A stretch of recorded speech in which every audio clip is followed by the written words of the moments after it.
So with that, welcome to Startup Talk. I am the startup coach, founder of TorontoStarts, and with me today are the founders of Teleport, Chad and Tyler. How are you doing today? Great. Doing How you well. doing? Doing well. I'm doing great. The sun is shining, like you said, and it's good that I think everyone's smiling. You know, before in February, everyone's kind of like, "Yeah, I'm okay," and now everyone's like, "Hey, I'm okay." It's great to doing this. So, I want to jump right into it. There are lots of so-called dating apps out there. Tell us about Teleport and why it is the first real dating app. Well, we completely evolved the way you meet people. We believe that the best encounters are face-to-face. It's when you could see someone smile, hear their voice, feel their energy. And swiping right will just never replace that magic. So we designed an online dating experience that is perfectly inspired by the real world. It's live, it's in the moment, and you go on real dates with real people on video. So when you say real dates with real people, I've been speed dating, not I once, but I've also hosted speed dating events, but more startup oriented stuff, not actual dating. Uh, how do you do actual dates through an app or online? How does that work? That's a great question. Teleport is a fully immersive social experience, and it's as real, meaningful, and exciting as the real world. So there's no mindless swiping, no aimless texting, no fake profiles. You go on 5 real dates on video with people who share an interest, a passion, or a deep belief and value that you have. So just like the best social experiences in real life, events on Teleport are actually hosted by communities and influencers that you love, people who you already follow. And they host events on Teleport to bring their people together. So you're meeting people who share a deep value or interest, something that you already feel passionate about. And that's what brings you two together. So we're going to get into that a bit, a lot later, but I like to start understanding who the founders are growing up. You know, were you a handful for your parents? Were you studious? Were you into sports, socializing? You know, we're doing a dating app, but were you both socializing when you were young, or was it something else? We should get our parents onto this podcast who happen to know each other, and we could ask them if we were handfuls. But I think we were okay. We were maybe handfuls together, growing up together. We've known each other our entire lives. Going through schools and camps and hockey. So we've been through so much together. So it's so fun to get to do this, the two of us right now. It's just like a new experience. And it kind of feels like the sports days to me, playing on the same line at hockey, scoring goals together, losing games, winning games together. It's just kind of the adult version of those days. So it's fun. So I understand you both knew each other from a very young age. Is there a story behind that? Tell us how that happened, or Yeah, I mean, our parents were both young couples with early families. I mean, we're talking, Tyler and I were 3 months old when we met. So I don't know if either of us remember that first encounter, but to say the least, it's obviously been a lasting relationship. Our parents moved to Toronto from Montreal, and there are 2 couples that both had that same kind of background. They actually were both from the same neighborhood in Montreal, went to the same high schools in Montreal, but only became friends themselves when they were in that same situation. So they met through a group of other couples. And really since then, Tyler and I have been best friends. I mean, we literally grew up together for the past 26 years, which sounds kind of crazy, but it made a lot of sense in terms of who I want to start a company with. I've had a ton of different projects over the years. I've built a ton of specifically technology products, but I've never had and I've had a lot of great partners, but it was only when I found a working relationship with someone who I've known my whole life, where it just felt insanely natural, and where trust was 100% the number one thing that kind of led the relationship. So did you work together before this?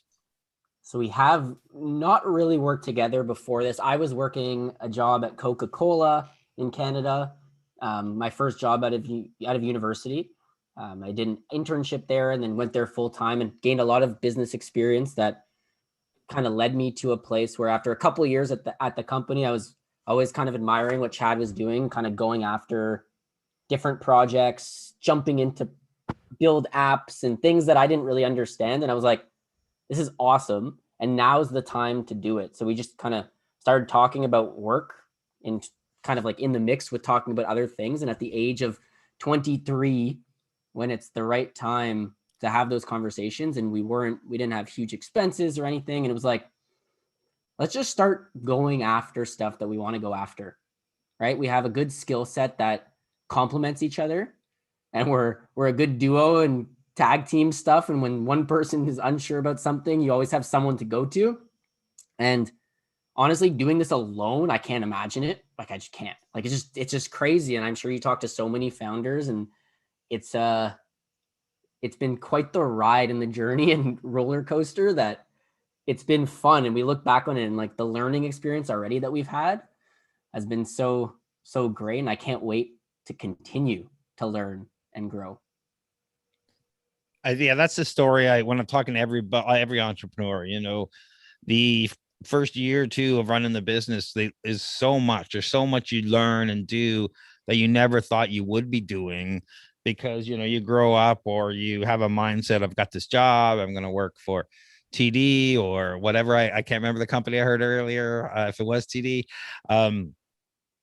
That's a great company, but you don't think about, hey, if I run a company, the mindset becomes over time, if I don't do it, it doesn't get done. Like so I'm the marketing guy, I'm the IT guy, I'm the everything. I'm the person ordering coffee. It's everything. So it's surprising how much stuff you learn doing it. Now, has it been a struggle working together, like best friends all this time, and now it's a business and it's money? How has it changed your relationship, and has it been a struggle? Well, I'd say in terms of, has it been a struggle working together? I'd say no. That's the only thing that's made the struggle bearable or easier. I'd say I starting a business, particularly a startup, but any business, is one of the most brutally humbling experiences you'll ever go through. And if you don't have not only passion for what you're doing, a shared, very common objective between the founding team of what you're trying to accomplish, and maybe even more importantly, a maniacal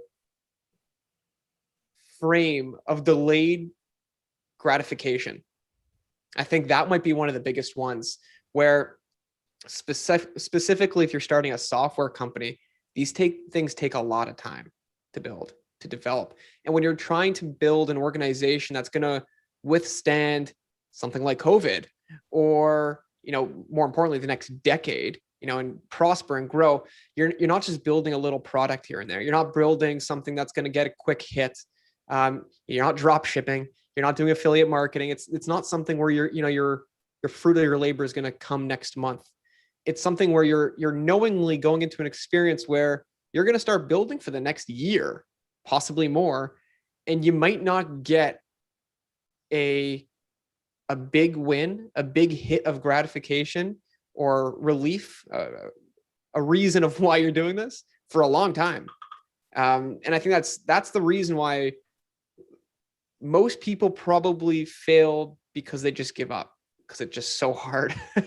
So I'd say that's that my answer is really it's about grit and sticking with it, and finding someone as equally as crazy as you who wants to do that and believes in that underlying objective. So this is going to be a multi-part question, because I like to say opportunity cost is infinite, meaning you could be working on anything. So you chose this idea, but that means you're not working on any number of other things.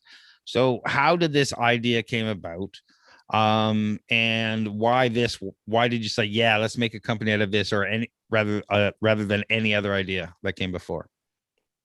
Well, one interesting thing about the relationship that we have particularly is I was coming off of a slew of, 5 or 6 different dating apps, particularly that I've been building.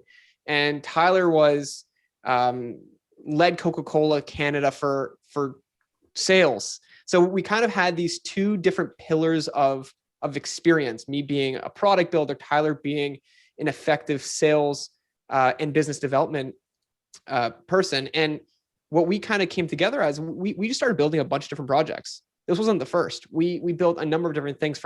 We tried things with e-commerce. We tried other different startup ideas here and there. But what became really clear to us is that the days of swiping and scrolling being the entirety of our social life are done. And we saw, it was very clear nearly 2 years ago now, that there was an opportunity to make social media a live, in the moment experience that was as real, exciting, and meaningful as the real world. And no one was talking about it back then. No one was even working on it. The extent of our real world encounters were things like Instagram Live or FaceTime. There was no, or House Party for that matter, there were really no products built and designed to bring you closer to the people that you want to meet. And we kind of started with the original problem of, well, how can we make meeting someone online as real, meaningful, and exciting as the real world? And that was really just where we started. And from there, we played around with a few different ideas and products, and landed where we are today based off of a lot of user feedback. Well, I'm an older person, so I'm not as young as you gentlemen are. And I've tried a lot of apps, but I do find, that again, I'm old school and I understand this is the way it happens now. But having said that, for me, it's much more worth my time to meet someone as quickly as possible, otherwise because you're wasting all this time. That's something that you could tell in 2 seconds whether you're interested or not, just from everything. But you can't tell with all the apps until you spent weeks or however chatting. And then, something like this sounds interesting. Can you tell me tell me how it works and how you break that barrier? How is this a real life experience? And how do I get that connection that I wouldn't get somewhere else? I think the word meet is an interesting one, and dating app is an interesting one as well, because if you've used them and other people have used them, does a text conversation mean that you've met? And it's a conversation, it's a debate. Some people say that, we've met and we're having a conversation through text back and forth. But it's interesting, right? Like if you're having a business meeting, generally now it's so easy to hop on Zoom, right? And if it's just through email back and forth, you really never actually gain that business connection because you've never actually met the person. So even then, Craig, we've never met you, but I've considered, since I've been on the Zoom, a massive step up from the back and forth emails that we've had, because I see you, or you see me, you see Chad, we're talking, we're having a good time, right? It's so much more of a step up.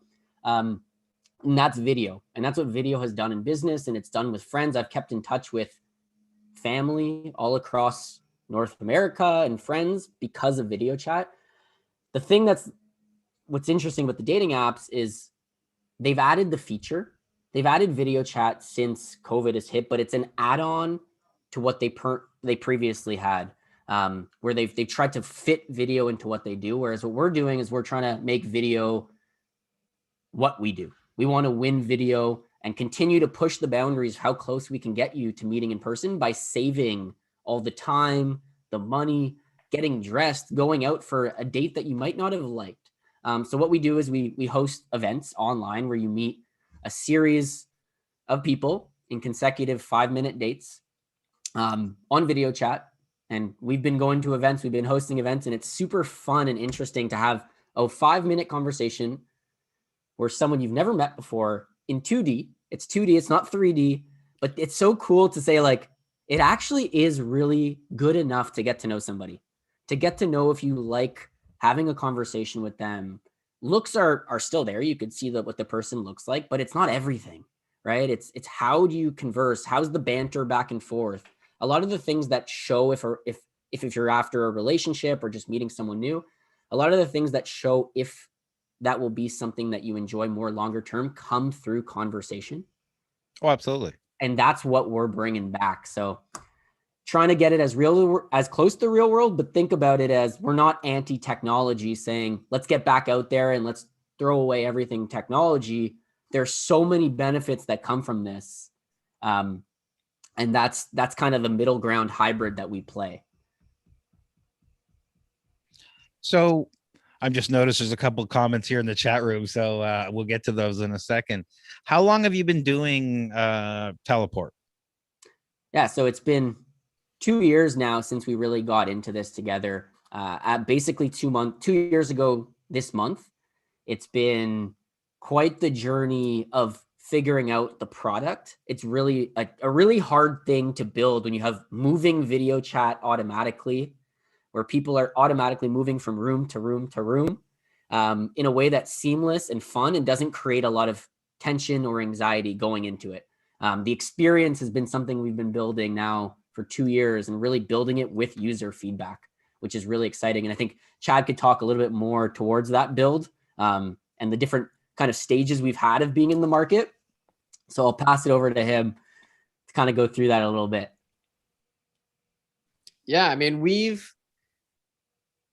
what's really interesting about software is that you're building for,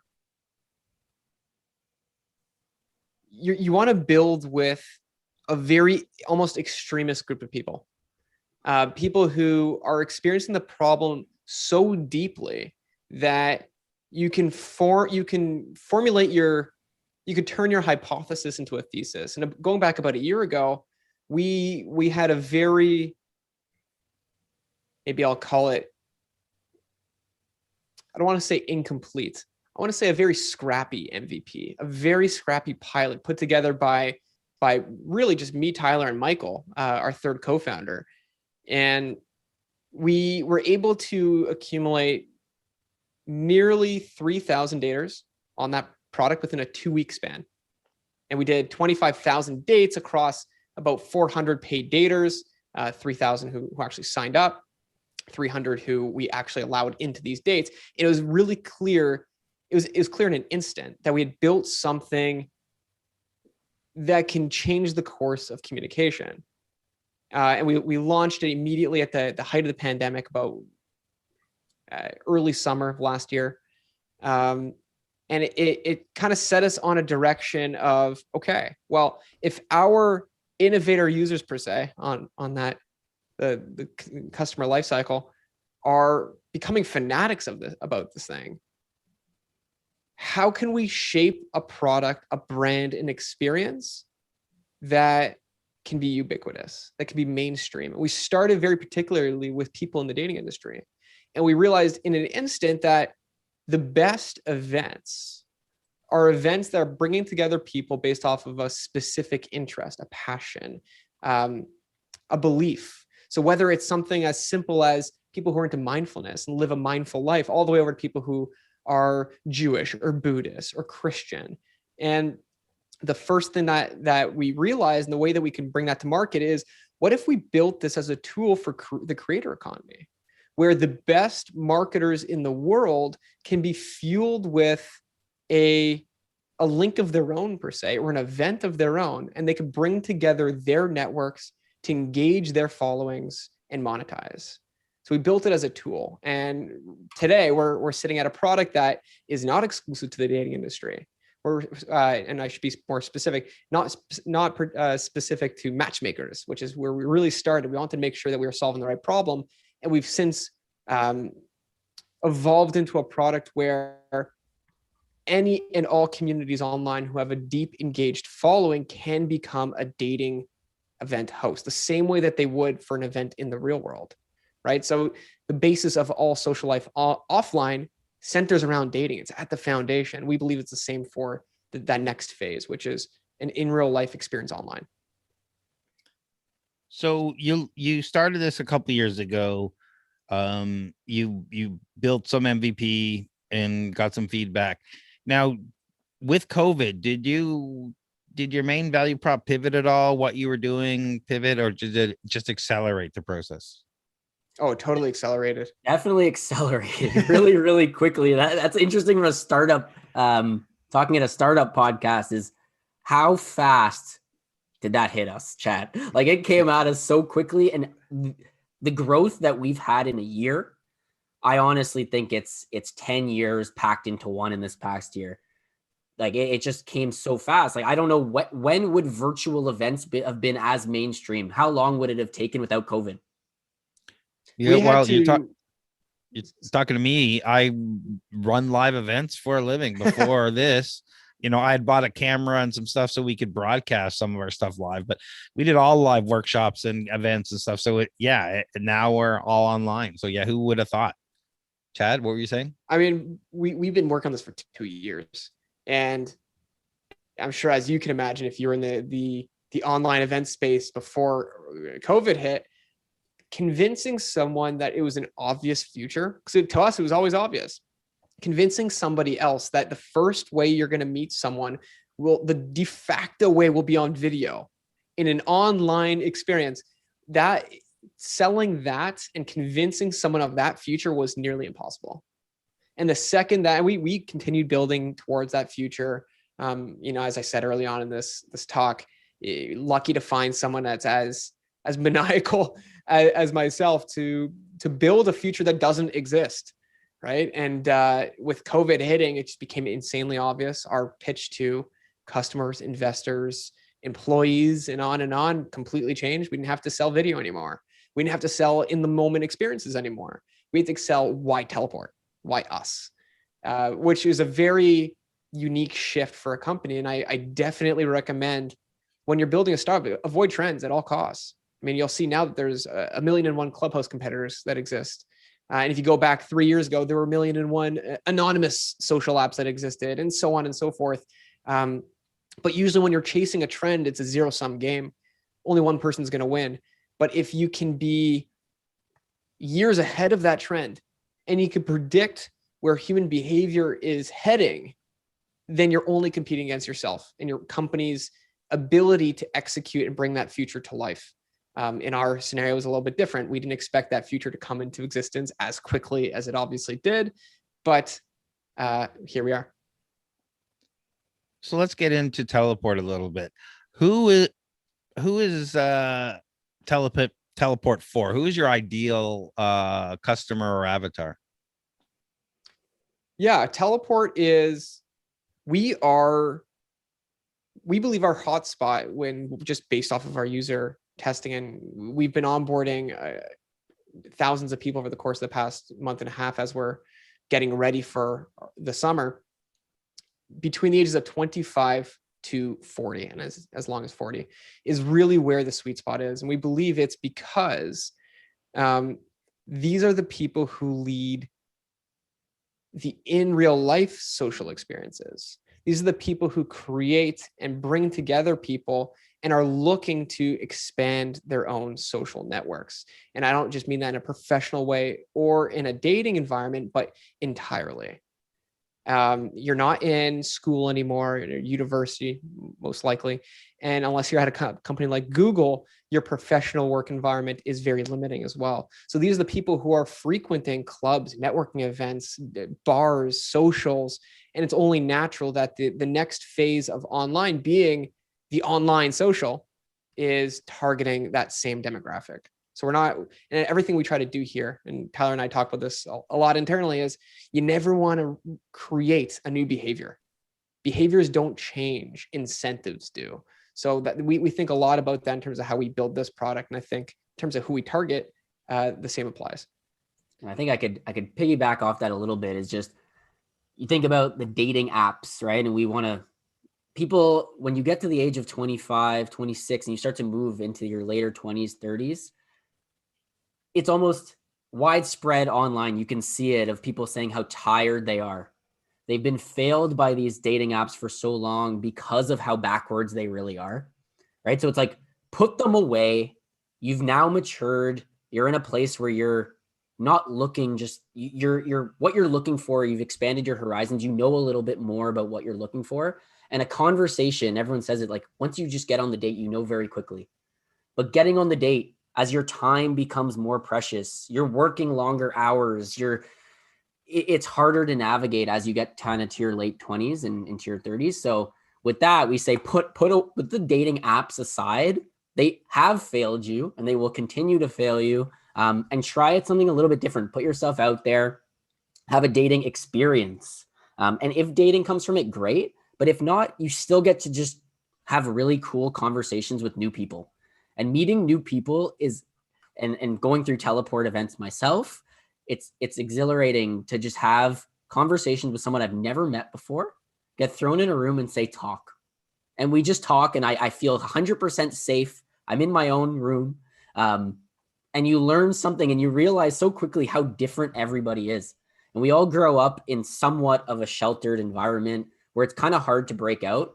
And I've already had so many conversations with people and continue to chat with them on teleport just about different things that we've connected on. And it really has expanded myself personally. So it's really cool. You mentioned you don't want to change behavior because changing behavior is hard. This seems like a very crowded market, both like in the app store and in real life, and for mindshare. I could name, a bunch of competitors that are top of mind. If I was thinking, okay, I want to find somebody to date, how are you setting yourself apart to get people to find, download, use, tell other people about teleport? What are you doing to get that mind space? Yeah, that's a great question. I think there's a few things that come to mind in terms of what we're specifically doing. And I think at the early days of teleport, we've always been thinking about how do we build a competitive moat? How do we build a company, not just a product, that as we evolve, we become harder and harder to touch from our competitors. The last thing you want to do is build any sort of system that's dependent on somebody else, like the App Store, for example, or Facebook, if you're using any of their APIs. I have long stories of why not in that department. But for us specifically, it clicked to us that our competitive advantage, our biggest competitive advantage, will be if we can unlock a tool for the creators of the world. If we can build an environment for the best social experiences in the real world are hosted by people that you trust, people with social influence. And it's the same for this next evolution of meeting people online. The best events will be hosted by those people. And if we can create a tool that gives them everything they need to properly engage their following, grow their following, and monetize, that will be our competitive advantage. It would be disruptive to the Tinder model or the Facebook model, and on and on and on, to give a massive cut of their revenue to somebody else, specifically in distribution, where you're already paying your cost per download is already significantly high if you're doing ads and marketing and so on and so forth. So we've baked it right into our business model, where we're fueling, that is our cost of acquisition. So let's talk about the business model a bit. For the end user, is it a monthly subscription? Is it a pay-per-use? Is it a pay-per-date? And then I'm going to ask, how does hosting work? But we'll talk about that after. Yeah. So right now our business model is pay per event. So it's very much so like a ticket model, not too much commitment off the start, because we really know that get you through one experience and it really does shift the way you think, because you're like, wow. So really getting that first drive trial is so important for us. And that ticket model really works with what we're doing. So we're going with a $20 ticket price, kind of standardized across the site, but a lot of coupon codes and discounts we can use to try to get people to give it that first shot, to really see the value in it. But yeah, with the ticket, like I said, low low barrier to entry. Try it out. If you don't like it, you don't have to be hooked, but maybe there's some ways with user feedback we could see like, hey, what would be some nice features to add on to give you even more value for the dollar that you spend. But with a price, we've also found creates intimacy and the right level of commitment and maturity around the event. It's not something free where you show up and everyone's there. They're not ready for it. It's put some money and think that everyone else who's coming also is committing to this event. It is real. Put on something nice, grab a drink if you want, and sit down and have a really, really good time with other people who are also dedicated to having a really, really good time. So I like to say, like, I prefer to not go to a pizza store and get one for free, because then I kind of attribute the value of the pizza will be zero. So with this, there is so much value in what's coming from this event that just think that the other people are committing to do the same. So I run events for a living, been doing this for over 6 years, ran hundreds and hundreds of events, some of them free, but the quality of the conversation completely changes when it's just a little bit of money. So like even for our startup drinks event, it was $30, which isn't a lot considering it's all you can drink and free pizza. So, $30, but it changes the conversation. We used to have free events. People would come and, they're wannabes, they're thinkers, but if you're putting a little bit of money in, that means you're committed to getting something out of it. You're committed to the conversation. You're committed to giving it a try. So that is very interesting. I'm question a little bit about the $20 for 5 dates price, but tell me how that works for a hoster. Yeah, I mean, just to back up real quick, it perfectly aligns incentives. So if you know that you're paying $20 and you know that everybody else you're paying is also paying $20, not only is it align incentives as you're all there for the right reason, they're all there for the same reason as you, but you're also going to be meeting quality people who know what they're looking for. Now, you don't pay $20 for an event. So to be clear, I think the price is too low. I apologize if I didn't. Well, I'll tell you this, and this is just the nature of building any consumer product. Everyone wants it free. So that's the first time we've heard that. Well, it's just, I'm thinking business model, I'm thinking value. And, if I'm hosting it and, am I hosting an event with 100 people and as an attendee, they meet 5 each, therefore there's a good business model in this for me, or am I hosting a thing for? No, exactly. So I see where you're heading at. We've actually built this to be infinitely scalable. So much so in a way where you can host, if your audience permits it, you could host 100,000 people in your event. And each participant's going to go on 5 dates, a series of 5 dates. And 5 was really what we kind of came down to. We started at 15 at one point. We went down to 10. We've played around with 3, as well as keeping the time per date variable. And we realized that around 5 to 6 is really the sweet spot that makes people feel, give them an opportunity to meet the right person, right? So you're meeting your people, find your person is really what we try to go to people with. It's not that 5 out of 5 dates are going to be fantastic. You're going to meet your person on 5 out of 5 people. But it's exactly like the real world. If you have 5 real conversations with people in person, there's the highest chance is that one of them will be a phenomenal conversation that moves you. Yeah. And I think the price point also, if you think $20, we don't want to go too high where it becomes unaffordable to do multiple. If you have a really good time at an event, we encourage, yes, you might have met some people and come to another one, meet some more people. And the more people you start to meet, you always gain from this experience, no matter what. There's very, very little risk that can come from it. So the higher the price, the more put into that one group. But maybe that group didn't find you're necessarily your right person. Our real thing that we focus on, and we had great success with this in our alpha, was trying to get everyone leaves an event with at least 1 match. So it's very important to us that we do the right things and we make sure that the environment is great and the right people are brought together. So you leave with a match. And I saw a question down below about how do we define dating success? And that's something that really, really hits for us is come to an event, get a match, and continue to come to more events so that you meet more people and you never know what it will lead to. Yeah, that metric of success is always interesting. I get, having run events, meeting 5 or 6 or having 5 or 6 dates is enough. More than that, things start to blur together. More than that, you start to get tired. You're off your game. You're not going to remember. It's not going to be a very pleasant experience. But why 5 minutes? Why is 5 minutes the perfect date time? Yeah, it's a great question. We played around a lot with this, and we started at 3 minutes. We've done 2 minutes. We've done 10 minutes per date.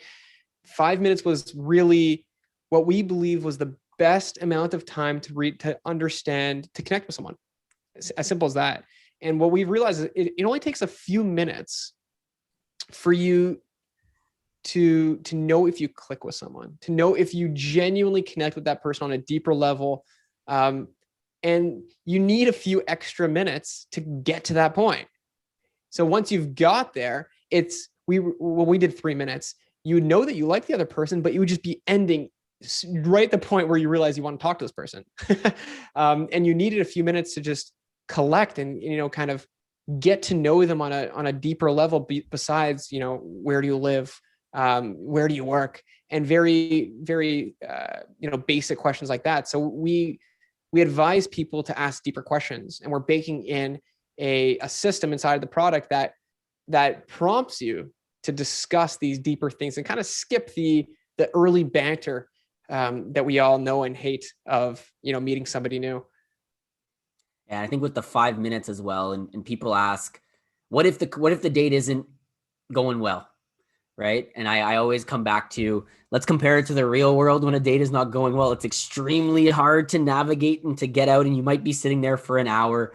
With this, I always say is, you might know within a minute, you might know within 2 minutes, but continue to have a conversation. Think about more personally what you can gain. Ask some questions. Maybe they have a very interesting topic that they're an industry expert in, or they're a topic expert on. Learn something new. You can have 5 dates and talk about 5 completely different things other than, what have you done during quarantine? Or like Chad said, what do you do for a living? Ask something else and see how much you can personally benefit from it too. And then safety as well. And in video chat, if something's wrong, we have a report button so that you can just easily exit yourself from that date. But if you're just having a simple conversation, you might think, hey, I might not want to go on a second date with this person. In between the dates, you choose whether you like or want to kind of match with that person. And then you receive your matches immediately after the event. So if you don't have a great date, it's okay. Finish up the conversation and then you'll move on to the next. Yeah, you only got 3 minutes left. What's the big deal? Yeah, right. Like you can talk about anything for 3 minutes. So you mentioned social media earlier and social followings, and that crowd living online more. Do the dating participants get an opportunity to get followers from these events socially on social media and that kind of thing? Well, that's a really interesting question. I mean, TikTok almost made all of their success piggybacking off the idea that you can go famous. I think when it comes to something like Teleport, especially considering we're a dating product, we don't show your profile until you've matched. And I think that's the key that would otherwise allow you to, leverage your following, get a larger following. So if you're a dater, your profile information is as private as you want it to be. If you want to put your social profiles on there, if you want to link them, you can, but they're exclusively seen by the people that you've decided can see them, or in other words, you've mutually matched with. As for a host, we have a small cohort of our first early hosts here that we've hand selected and we're excited to go to market with, who we believe represent Teleport the best and will bring the best people to the platform, who will also inherently grow with us as a company. So there is a massive opportunity for communities and influencers to expand their reach tenfold. So outside of bringing an audience, how does a host participate in the live events? Very interesting question that we talk a lot about. It's been a long journey to build kind of this version of the product that we have now. And we're at a place where we're really analyzing a lot of the nice features that we could add. And a lot of times we hear it would be great if I can go live in the middle at the beginning of an event, welcome everyone into this virtual experience. Something we have in our roadmap and looking into. And there's so many ways for them to be present, or at the end of the event to send like a welcome, like a thank you for attending message, so that that person who's hosting really is kind of, as we say, is mirroring the real world, can be present throughout the experience, but maybe not directly in the one-on-one date, but there's these pockets of time throughout the experience where that person can be present. And I think Chad could have some ideas there, and we go back and forth a lot on them, but it's really finding the sweet spot. Exactly. Absolutely. Like I do different things, right? Like I mention this all the time, I run events, and one of the events that's fairly popular is investor speed dating. Similar concept, but we have a main room, and there's always stuff going on while people are moving in and out, and that's usually where a host, or I try to get someone else or to talk, and we network in a little bit. So I was just curious as to how the host would be integrated into the event itself. So next question I have is, how are the people I meet selected?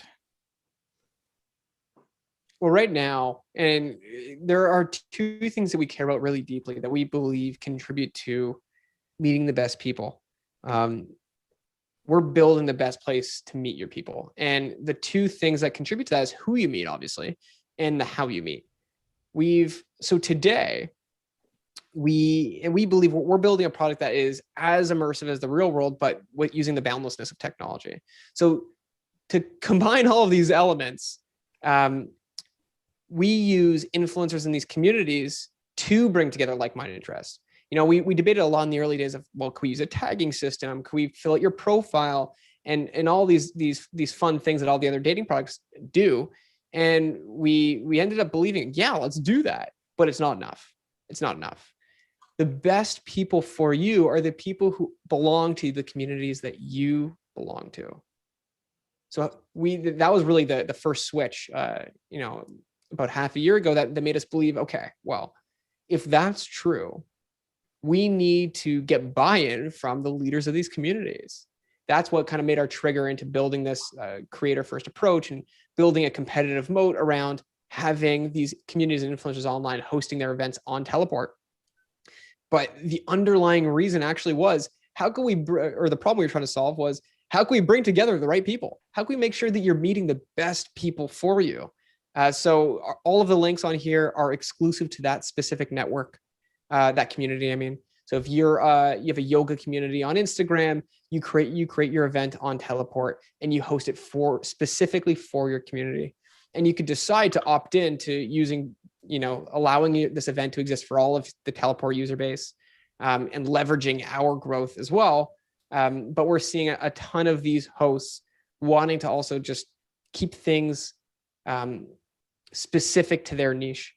We've had everything from celebrity matchmaker events all the way over to, very more traditional events based off religion or an interest that are a little bit more broad, but we see a world where they both kind of live in harmony, of a public event that lives on the Teleport marketplace, as well as an event that is solely distributed by an influencer.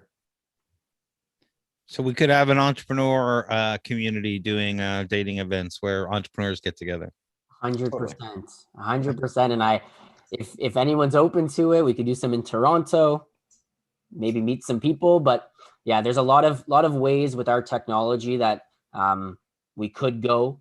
There's so many different ways. Dating right now is extremely hard, especially in Toronto. So Toronto specifically is a city that we're definitely doing some big things in. We have a partnership coming up with Toronto Pride, which we're excited about, to really bring people together. At the end of the day, it upsets us for how disconnected our city is right now, and everything that we can do to help bring people together is so true and core to what we do, and experiencing ourselves. Like, there's nothing better than meeting new people, and having these barriers that are in our way right now is we need to break them down.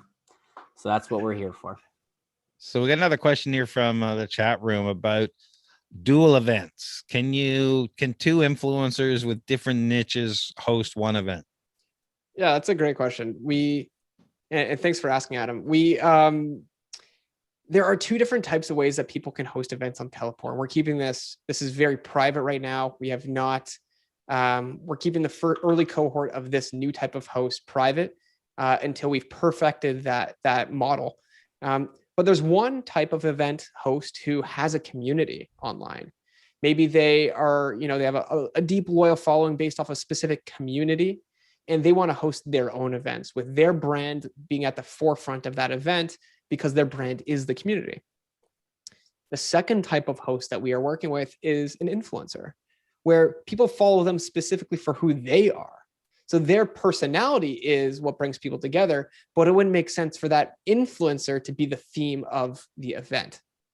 So for these influencers, so Teleport runs their own events. We have a series of different events in the cities that we are going live in that use the power of these influencers to bring together like-minded people.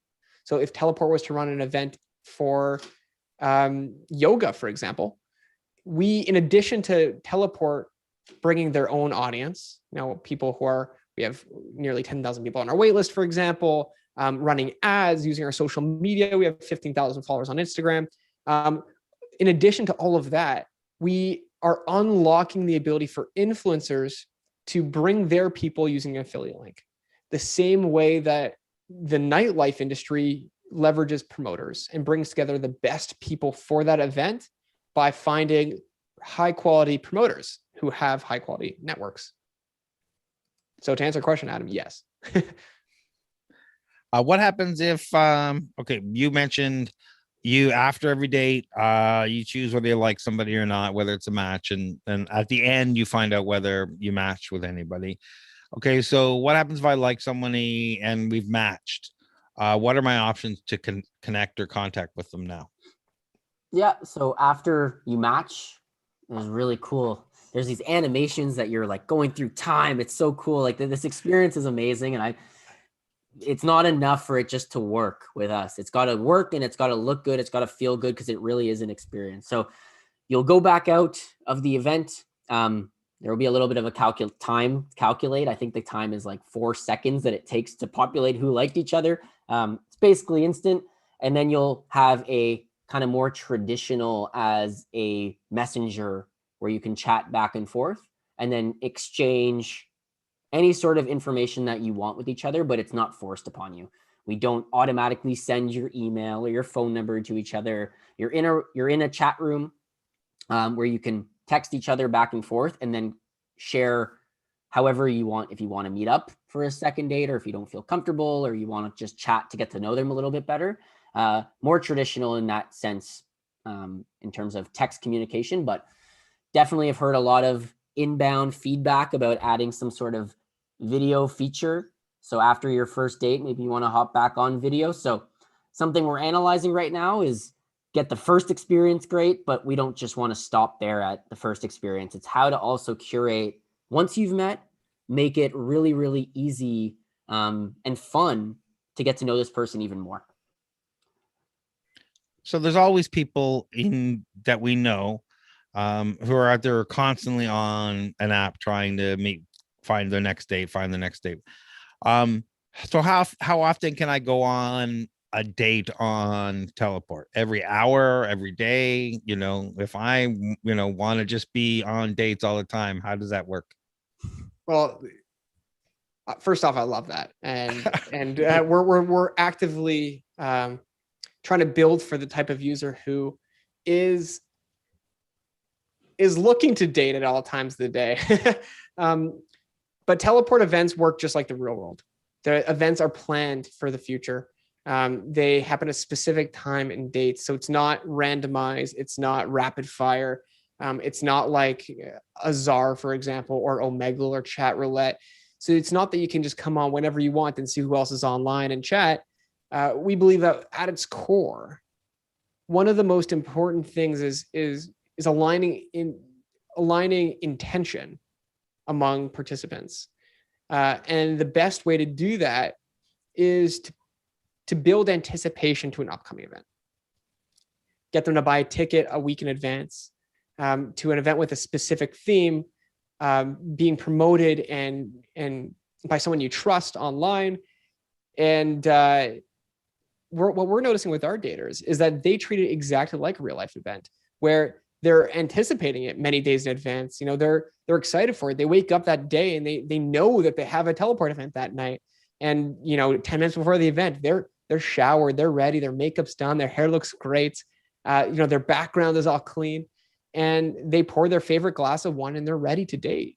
So we believe that there is an opportunity to bring the intention of the real world to the online world. And we're seeing that every day with everything from Peloton to Clubhouse and on. And I think as we speak about it, it becomes more and more clear, and COVID helped accelerate it, that the online world is the real world now. The lines are completely blurred. They're the hybrid kind of virtual and in the real world at the same time. And we're at such a great kind of intersection of the two, where we really do get the benefits of both. And we encourage everyone who's listening to come check us out, teleport.co, or in our iOS app. Look up Teleport and you'll find us there. Sign up, and maybe you'll meet one of us at the event. I don't know. Maybe you probably won't, but you'll definitely meet someone you'll love, or I should say like. I did not mean to say love. You might not love them on first instance, just like the real world. But without further ado, I mean, I just want to thank you, Craig. If you have any other questions, obviously ask. But if you sign up on our waitlist at teleport.co, what's really important is Toronto is one of our first cities. We decided we want to start where it was created, where it was made. And we're rolling out to our first cohort of hosts over the course of the next month inside of June. We've been building this thing with 50,000 dates over the course of the past year. And, we have thousands of daters over the course of the past few months who we've been keeping it exclusive to make sure that we're building the absolute best product. So we're excited to bring this city by city, starting with Toronto, then Montreal. No, that's great. And I think you answered my questions. Like, when are you going live? When can people start? And just one more time, if people want to find out more about Teleport and get the app, where do they go? Teleport.co. And if that's our website. If you go to teleport.co, you'll be able to sign up for our waitlist. And we actively send out invites to events every week to people on the waitlist. So if you sign up, create your profile right then and there. It's not a general wait. It's not a typical waitlist where you just put in your email. We actually decided the best way to do it was, if you can create your profile right away, we'll get you into the best events for you. So if you sign up, create your profile, look out for your email, because we will send you an invite as soon as possible. And if you want to download our iOS app, search Teleport Dating and you'll find it right there.